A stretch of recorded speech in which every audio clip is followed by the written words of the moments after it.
അസ്സലാമു അലൈക്കും. ഇന്ന് 19ാമത്തെ നോമ്പ്. ഇന്ന് നമ്മൾ ഉണ്ടാക്കാൻ പോകുന്നത് ഒരു അടിപൊളി സ്പെഷ്യൽ പൈനാപ്പിൾ ജ്യൂസാണ്. അതിന് വേണ്ട സാധനങ്ങൾ പൈനാപ്പിൾ, പിന്നെ പുതിന, പഞ്ചസാര, തണുത്ത വെള്ളം, തേങ്ങാപ്പാൽ.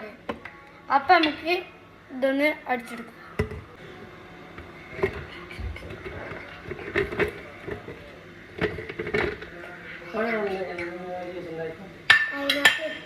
പിന്നെ കുറച്ച് പുതിന,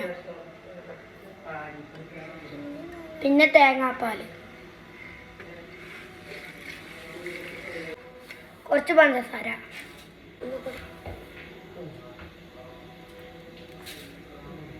അപ്പം നമുക്കിത് അടിച്ചെടുക്കണം.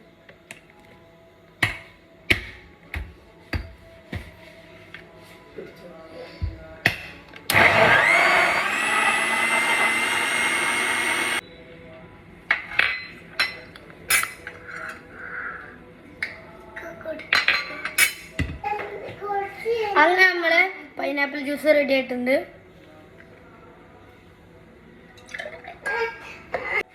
അപ്പം നമുക്കിതൊന്ന് കുടിച്ചു നോക്കാം. ടേസ്റ്റ് ഉണ്ട്. ഇതെല്ലാവരും ട്രൈ ചെയ്ത് നോക്കുക.